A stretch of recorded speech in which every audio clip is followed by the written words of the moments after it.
అందరికీ నమస్కారం అండి. తెలంగాణ రాష్ట్ర ప్రభుత్వ ఉద్యోగుల పదవీ విరమణ పెంపు పెండింగ్ బిల్లుల చెల్లింపులకు సంబంధించి సంచలనాలు.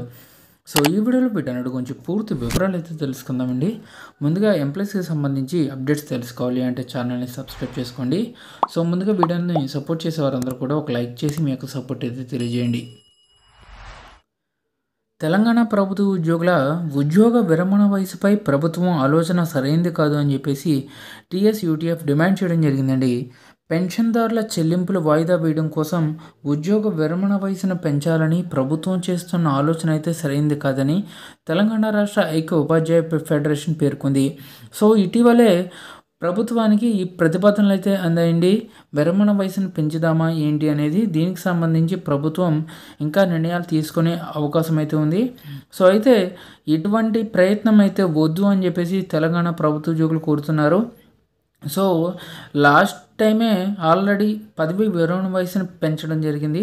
ఇప్పుడు కూడా పదవీ విరమణ వయసును పెంచడం సరైనది కాదు అని చెప్పేసి అంటున్నారు. ఇక ఈ ప్రతిపాదన విరమించుకొని పెండింగ్లో ఉన్నటువంటి బిల్లులను తక్షణమే విడుదల చేయాలని ఆ సంస్థ ప్రభుత్వాన్ని అయితే డిమాండ్ చేసిందండి. రాష్ట్ర ఆఫీస్ బేరర్ సమావేశం ఆదివారం ఆ సంస్థ రాష్ట్ర కార్యాలయంలో జరిగింది. ఈ కార్యక్రమానికి ఎమ్మెల్సీ అలుగుబెల్లి నర్సిరెడ్డి ముఖ్య అతిథిగా హాజరై మాట్లాడుతూ ఉద్యోగులు ఉపాధ్యాయులకు ఇచ్చిన హామీలను ప్రభుత్వం వెంటనే అమలు చేయాలని కోరారు. అనంతరం పలు తీర్మానాలను కూడా ఆమోదించారండి. సమావేశంలో సంస్థ అధ్యక్షుడు చావరవి, ప్రధాన కార్యదర్శి ఏ వెంకట్, ఉపాధ్యక్షుడు కె జంగయ్య, కోశాధికారి లక్ష్మారెడ్డి గారు తదితరులు అయితే పాల్గొన్నారు. కాబట్టి ప్రభుత్వం వీటికి సంబంధించి పునరాలోచన అయితే చేయాలండి. ఉద్యోగ విరమణ వయసును పెంపుదల అయితే ప్రజెంట్ పెంచకూడదు.